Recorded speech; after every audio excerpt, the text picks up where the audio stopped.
Hello, listeners. I have our April audio edition of the newsletter.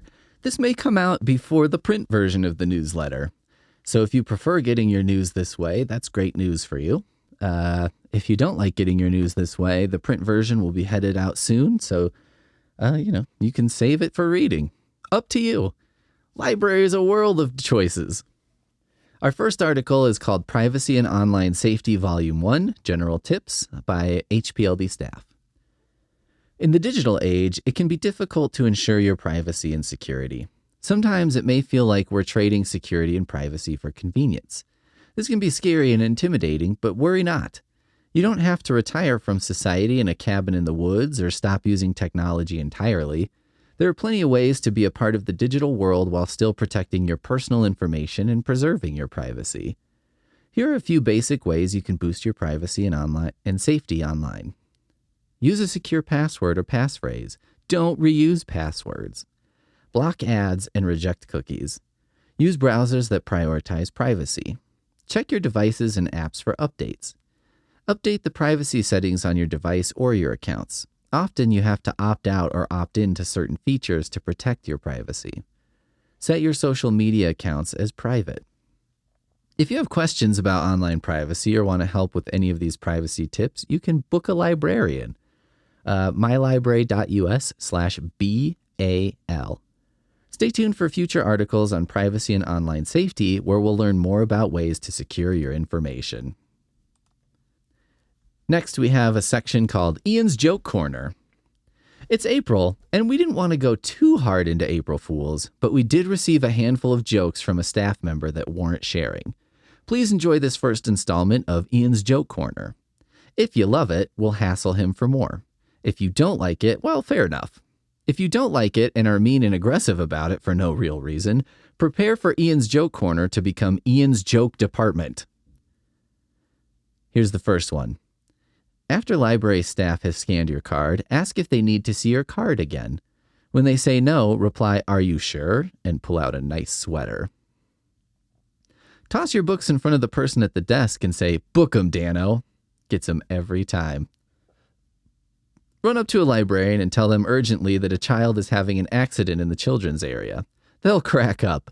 There's nothing funnier. Honestly, I don't want people knowing I'm a librarian. I worry they'll take advantage of me and try to get free books. Next, kind of related to our first article, we've got one called Don't Be Fooled, Spammers on Social Media. We've recently seen a huge uptick in the amount of spam comments we're getting on social media. It's an amount of spam that would deeply please people who are fans of this meat paste and Weird Al. This is especially true of the events we post. It seems we can hardly go a day without someone posting a comment on one of our events that's meant to trick you into giving them information or money that you really shouldn't give them. Before we go any further, if we have tickets to an event, they will be available through our events calendar. If we're looking for vendors to fill spaces, we'll let you know on our website, not through some third-party weirdo we've never met and appears to have no connection to the library. Contact us outside of social media if you're not sure about something. I thought, this being April and Fools being the sort of flag carriers for April, I'd run down a few of these comments and respond to them here as though they were real. Because while we've rooted out a lot of these, well, it's possible that some of them are legitimate. And we live to serve, so here we go. First fake spam comment. Hey, you guys, my best friend was excited to join me at this event, but her partner is being a buzzkill and says she can't come. Going solo feels a bit weird, so I'm looking to sell the passes at a good price. Does anyone want any? First of all, feel free to come to any of our events solo. You won't be the only one. In fact, if you show up and say, I was going to come with my best friend, but her partner is being a buzzkill, you'll likely get a knowing nod from somebody in the room. Now let's turn this into an advice column. I know some people's partners can be buzzkills, like you said, but putting out on social media that your friend's partner is being one is a bit passive-aggressive. There's a not horrible chance your friend or that very buzzkill will see the post, and boy is that awkward. I'm saying all of this speculatively as the person in a relationship who is more likely to be called a buzzkill than to be the victim of a buzzkilling. I barely go anywhere anymore. Getting me to wear non-pajama pants outside the house on a weekend is a battle. Getting me to wear non-Halloween pajama pants is the real struggle. I've fallen that far. I can hardly be called a buzzkill anymore because in order to kill a buzz, I would have had to have a live buzz at one point. Spam comment. I'm totally catching a chest infection and I've got a pair of tickets. Is anyone still looking? Like my post and send me a DM. So one thing I want to say about not attending one of our events that you've signed up for is that we don't require a reason. In fact, we'd prefer you not provide a reason, especially a medical one, especially a gross one. The only exception to this is if something genuinely hilarious happened and you wanted to share that with us. If you slipped on a banana peel and slid all the way down the block only to fall into a dumpster labeled rotten fruit that makes hilarious splat sounds, we would like to hear about that.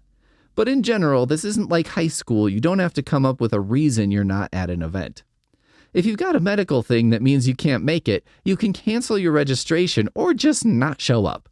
Nobody's going to demand a doctor's note, unless your doctor wants to send us a note that says we are medically speaking hunky. Has anyone had any luck getting a refund for their ticket? I hate it, but I have some stuff going on. At this point, I am open to any offers as I'm 100% cannot attend, but please be reasonable. We don't actually charge for our events, so I'm not sure what you'd like refunded. Your time? Are you asking us to build a time machine that can reimburse you for the time you spent signing up for the event you're not attending? Because, I'll give it a whirl. I haven't explored every aisle at Lowe's, so I guess I could see what sort of capacitors they have and whether they're of the flux variety. But wait, when you said, please be reasonable, and building a time machine doesn't seem very reasonable. Wow, this is a conundrum. Nobody tells you this part about the butterfly effect, the whole thing where time gets messed up and it creates confusion about whether library events are free. They are. In this timeline, if you're reading this, they are. Unfortunately, my beloved grandmother passed away this week and we're unable to attend this event. Please, if you're able, we'd like to sell off our tickets. Wow, something is going on in our communities because based on the number of grandma death spam comments we're getting, grandmas are dropping left, right, and center, left of center, right of left, and in every other permutation of that limited set of options. Watch out for yourselves, grandmas. I don't know what exactly is happening to your buddies, but it seems like a dangerous time to be a mom of a mom. Maybe get yourself some protective gear and stay in the house. Buy some Halloween pajamas. It makes staying home fun, plus by the time you're grandma age, you decide when the holidays begin and end. I'm the only authorized person to provide vendor spaces for this event, which are available. Don't believe anyone else who says they can give you vendor spaces. I am the only option. Please DM me. We do have vendor spaces available. Vendor spaces at Storytime. Not traditionally a library service, but now that I think about it, why not? Why not have a hot dog vendor at Storytime? I guess it'd be a little rude for me as a storyteller to eat a hot dog in the middle of a story time, but I can throw on some Raffi, let him take the wheel, and easily polish off a dog before the third time we hear about where and how baby beluga swims. That'd be in the deep blue sea and so wild and so free for the under-Raffied. Finally, we have, for April, Cult Movie Vault presents The 9 Lives of Cats. Welcome to the Cult Movie Vault. This being April, and April being Poetry Month, I figured it was high time we got some culture, some class, some chip de pomme de terre extra croustant up in here. By the way, that last one is extra crispy potato chips, but it's translated into French, therefore it is fancy. But which movies would qualify as poem-centric? Howl, the movie about Allen Ginsberg, famous for writing Howl the book, not Howl the movie? Howl is about Howl, but Howl isn't about Howl because when Howl was written, Howl didn't exist yet. Well, it's a 6.5 on IMDb, so it's probably too good for us to cover here. Way too good. That's Daniel Radcliffe territory, what with Guns Akimbo, Jungle, Swiss Army Man, Victor Frankenstein, Horns, Kill Your Darlings, all right in the 6.5-ish range. Danny Rad, Mr. 6.5. How about Barfly, the movie about Charles Bukowski? It does star Frank Stallone, which is a good sign for cult movie status. Oof, wait, it's a 7.1. We're moving in the wrong direction here. A 7.1 is Anchorman level, the mist tier. Back to the drawing board, the old scratching post. Ah, of course. That's the answer. I've got it. What if there was a world-renowned poet, say T.S. Eliot, and this poet wrote a book of poems that was adapted for the stage, let's say running on Broadway for decades? And now let's say that the poetry adapted into a musical was adapted into a movie, and that movie was a 2.8. Let's stop with the hypotheticals and snap back to reality. I bring you a real movie based on real T.S. Eliot poems, which really spawned one of the most popular Broadway musicals of all time. I bring you Cats. The movie Cats was one I expected to be pretty bad, but on the other hand, you see, sometimes when a movie that's pretty bad hits the mainstream, a lot of folks like to jump in and rip on it. But to an experienced bad movie viewer such as myself, I give it a watch and end up a little disappointed. As an example, Human Centipede was a movie that, though hilarious and very generous in terms of what it gave the culture, didn't offer much beyond the initial premise of sewing "the remainder of this sentence has been redacted in the name of taste and also in the interest of keeping these jokes relevant to this decade." Guys, Human Centipede is turning 15 this year. Sometime in our lifetime, grandkids will ask their grandparents about where they were when Human Centipede came out. Human Centipede will occupy the same space as a movie our grandparents watched, like The King and I or Ben-Hur. The same exact space. Whether Cats would prove truly terrible or just kind of bad was a big question mark, but before the end, the movie killed me 9 times. Yes, a convenient, on-theme number of things that were just baffling, strange, and kind of boring all killed me, figuratively, for a total of 9 deaths. There's a lot of mystery around the origin of the idea that cats have 9 lives, but it's pretty commonly associated with an ancient Egyptian god, Atum-Ra, who is said to have taken the form of a cat in order to visit the underworld. I guess the underworld is kind of like a bodega in that they're just so used to a cat wandering in every so often.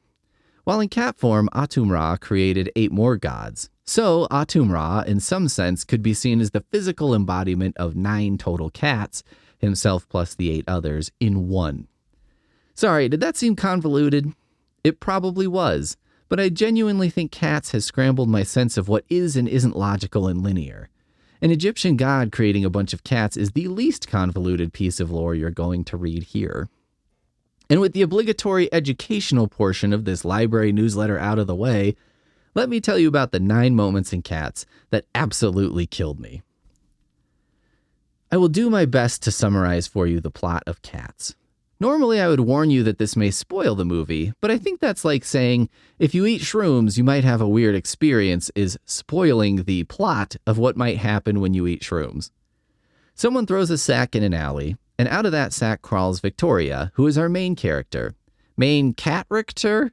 Can I get away with that? Victoria is kind of a stand-in for the viewer, an excuse for all the other characters in the movie to explain things. Sort of how Harry Potter being the new kid at magic school gives a reason for characters to dump a little exposition here and there. I mean, if Harry was raised in the world of magic, I think he'd know what Quidditch was, right? Then again, I thought I knew what basketball was, but this March Madness demonstrated that I don't know much. What is a Valparaiso? How come everyone is saying this like it's a totally normal thing we all know about?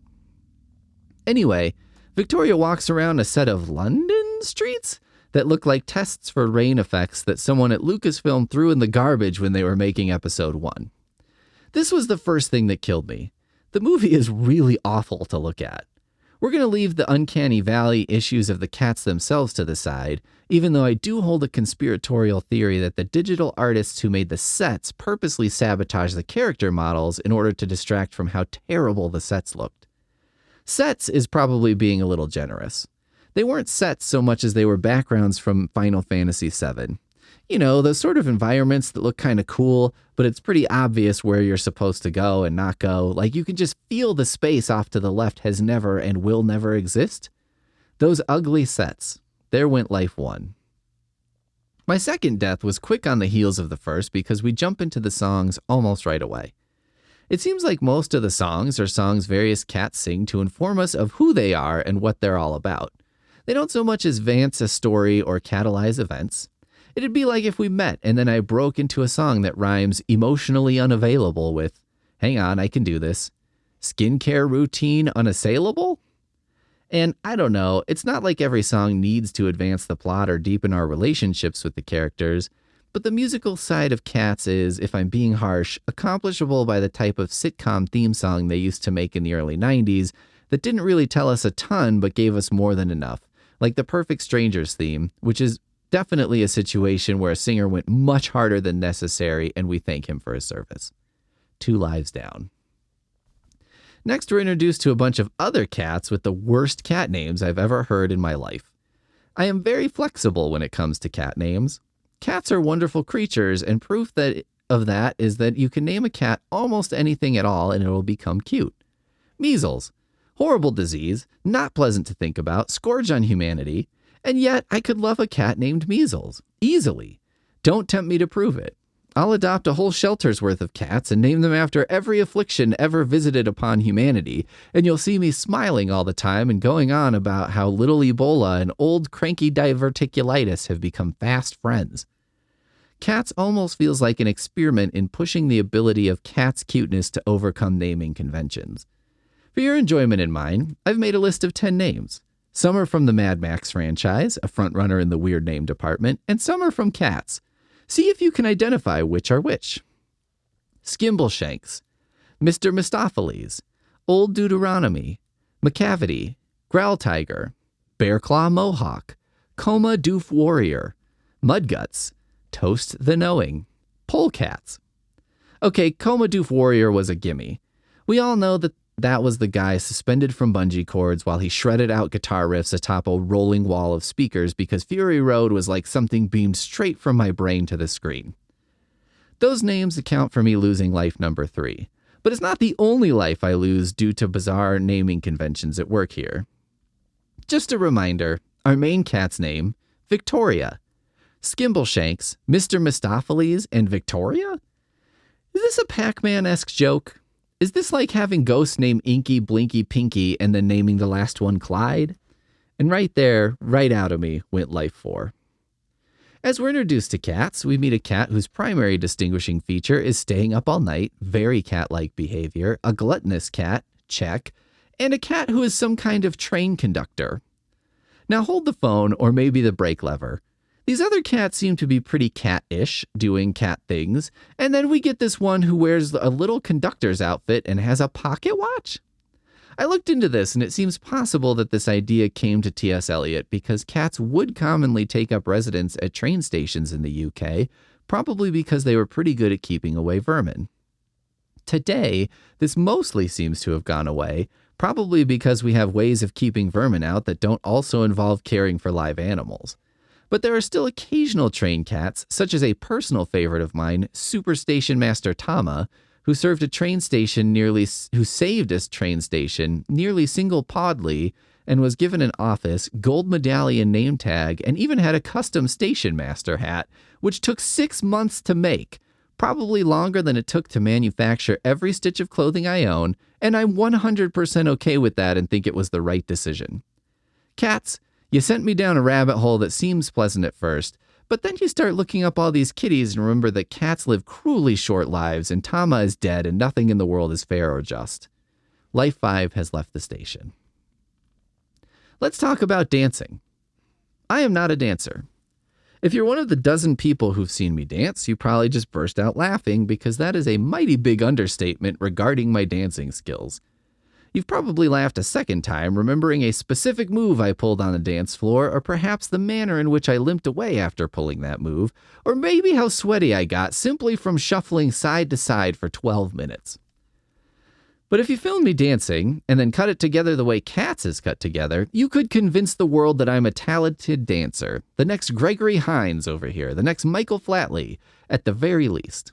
Those are the only famous dancers I can think of. I've never watched any of the dance contest shows because, as I just stated, I know nothing about dancing. Do you all remember when there was that clip going around of Liam Neeson in Taken 3, a short bit where Liam Neeson jumps a fence and it's done in 15 cuts? Because, you know, if you cut something like that into half-second bits, it's easier to hide that nobody ever did it. Meanwhile, This legend nearly got killed in a one-take car rollover stunt for Silent Night, Deadly Night 2. We used to be a society. If you filmed me dancing with 6 cuts per second, you could probably convince the world I'm a dancer. My quandary with Cats. Surely they hired people who could dance. I have zero doubt about the dancing skills possessed by the cast, so why are the dance sequences cut together the way you'd cut together a sequence of an elderly man trying to jump an 8-foot fence? Why is there floaty CG wire work if real dancers can actually do this stuff, which they totally can? What's the point of the spectacle of dancing if the dancing is all fake? I mean, it's like making a CG movie where a guy bench presses 8,000 pounds. It's not impressive to draw a picture of impressive things. I feel like the dancing could have been enjoyable if they just filmed it differently, with a better sense of scale and a more pulled back focus. But they didn't. Minus one more life. Life number 6. I was kind of surprised there was less comedic hay being made about Taylor Swift's appearance in Cats. But once I saw it, I don't know, I understood. She's in one scene, basically sings one song, gets in and gets out. It's far from the most distracting thing in a movie full of distracting things. And if a singer is going to be on screen in a major motion picture, this makes a lot more sense than, say, Madonna in Dick Tracy, Beyoncé in an Austin Powers movie, Tupac in Nothing But Trouble, or Shaq in Kazam. I consider Shaq a rapper first, basketball player second. It's like all singers see Joey Fatone killing it in My Big Fat Greek Wedding and think, I could do that. You can't. You can't match the charisma of full-on Fatone. Nobody can. Deal with it. Here's the problem with Taylor Swift being in Cats. It's a musical, and the best song in the entire movie is a Taylor Swift original that plays over the end credits. It's not the greatest song ever penned, but after 2 hours of Cats, it's refreshing to hear something that sounds like, music. Bye-bye, Life 7. Oh, and yes, I just mentioned that Cats is long. It's an hour and 50 minutes. One thing about lots of bad movies is that they're usually mercifully short, stretching hard to reach a 90-minute runtime. With Cats, I looked at the clock, and I despaired when I saw that I still had a full Predator 2's worth of Cats left to go. Life 8. This cannot be Gandalf's last movie, Magneto's last movie. This is what I thought to myself as I watched Ian McKellen, Sir Ian McKellen, in cat makeup, drinking milk from a saucer with his tongue. This was a moment of intense fear. Cats came out in 2019. It was entirely possible that McKellen didn't do any work in Hollywood during COVID. The man is 85 years old. It was entirely possible that this was his final film. I experienced an anxiety during the remainder of the movie that I can only describe as devastating. Y'all, he's fine. He's been in something else. I don't even care what it is, doesn't matter. That was a close one. I just managed to hold on to that life by the width of a Gandalf beard hair. I don't know if cat lives work like video game lives. You know how in some games 0 counts as a life and in others 1 is your last life? Can we convene a summit about this, get everyone on the same page? Well, here goes Life 9. Throughout the movie, I kept hearing about Jellicle cats. Maybe this was something cats wanted to be or something they aspired to or something. I sat through an entire 2 hours of this without really knowing, and in the final moments of the thing, Judi Dench, also in another movie after this, thank goodness, explains what Jellicle means. If you're gonna explain this, which seems like a reasonable thing to do, why would you wait until the final moments? Why make me sit through an entire movie wondering what on earth you're talking about, only to give me the answer at the point where it's utterly useless? Boom. Dead. Okay, in a sort of post-mortem, I'm pretty sure that Cats is about a bunch of cats who sing and dance, and the best singer among them gets to ride on a hot air balloon to heaven, where they will be resurrected as another cat.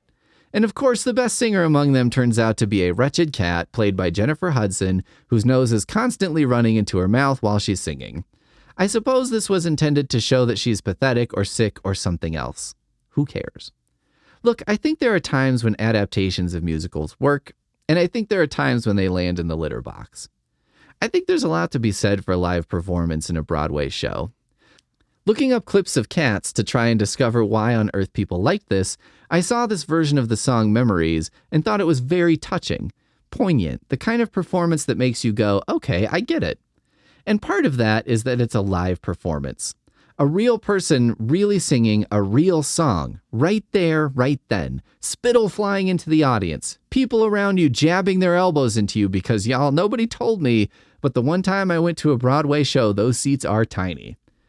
Broadway songs are, in my opinion, meant to be performed and enjoyed live.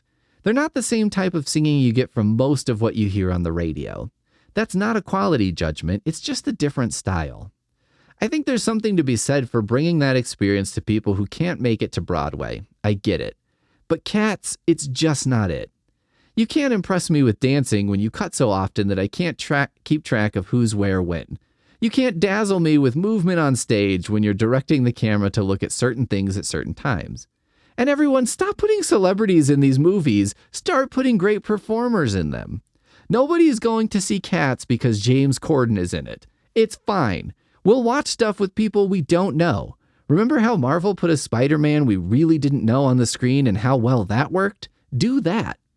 Wait, am I saying they should make a Spider-Man musical, the movie? Of course I am. I need something to write about in this column, and I can guarantee that'd be perfect fodder. All right, that's our April newsletter. Thank you all so much for listening. If you aren't subscribed to our newsletter yet, please go to mylibrary.us/news and get signed up.